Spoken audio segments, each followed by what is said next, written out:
Silence the word, only in dark the light, only in dying life. Speak to us, God, your life-giving word. Hello again, friends. I'm Mother Sylvia at St. Mark's Church, and I'm here again with our friend Elsa from church, who is going to tell us another amazing story for the 40 days. So get nice and comfortable, take some deep breaths, get your body and your heart and your mind ready for this story. And look at the pictures and remember all the stories that lead up to this one. Only in silence the word, only in dark the light, only in dying life. Speak to us, God, your life-giving word. Only in silence the word, only in dark the light, only in dying life. Speak to us, God, your life-giving word. All right, Miss Elsa, will you tell us this story? Good morning. This story is Meeting God on Mount Sinai. 3 months after they came out of the land of Egypt, the Hebrews reached the wilderness around Mount Sinai. There in the desert, in the shadow of the mountain where Moses first met God, the Hebrews settled down to wait. Moses climbed the mountain to God. God reminded Moses of the tender care the Hebrews had known in their flight from Egypt. Like a mother eagle, God had carried and sheltered the people, bringing them safely to this holy mountain. Now God made an agreement, a covenant with the people. If you hold fast to my promises and my commands, you of all peoples shall be my very own, for all the earth is mine. Moses returned to the Hebrews and told them all God had said. They listened carefully. Some of them were afraid because they did not know what the voice of God might call them to do. They did not know the rules of the covenant. But they did know the goodness of God. They remembered how it felt to walk safely through the sea on dry ground. And so they answered Moses, all that God has said, we will do.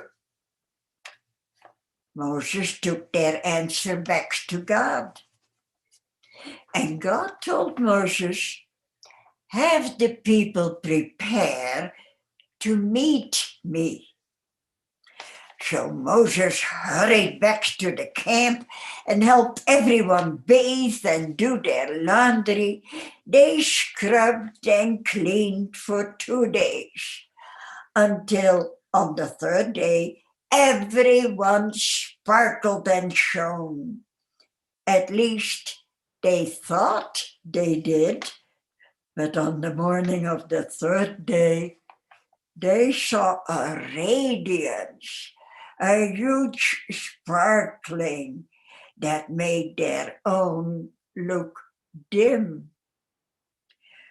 For on that morning, thunder rolled lightning flashed, trumpets could be heard. The Hebrews trembled as they had trembled before the waters of the Red Sea. Once again, Moses led them. He led them to the foot of the mountain, and there they found Mount Sinai wreathed in smoke. There was smoke all around the mountain, for God had come down on the mountain in the form of fire. Fire and smoke reminded no one of the mother-like God who had so far protected and fed them.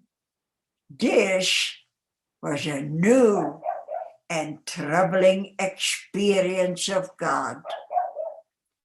Smoke poured from the mountain like smoke from an erupting volcano. Then the mountain shook as if it too trembled before God. The sound of the trumpets grew louder and louder, and Moses spoke, and God answered him with peals of thunder. It was then that God gave the words of the 10 Commandments to Moses. Thank you, Elsa. That's another amazing story.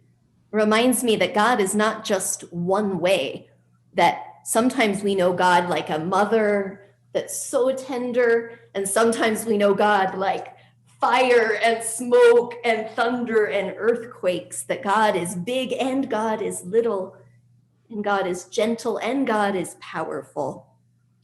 I think it's interesting, the part in the story about what the people did to get ready to meet God. I wonder what you would do if you were getting ready to meet God. Maybe that's why some people wear their fancy clothes when they come to church. Maybe that's one of the ways they get ready to meet God. But just like God isn't just one thing, I think we're not all the same, and we don't all need the same things to be ready to come close to God. So that, I think, would be an amazing thing for you to think about and talk about with your families this week.